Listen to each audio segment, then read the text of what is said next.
How to turn off location services for Instagram. First of all, open the Settings app on your device.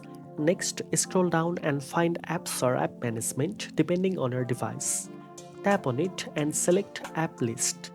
This will display all the apps installed on your device. Find or search for the Instagram app from the list and tap on it.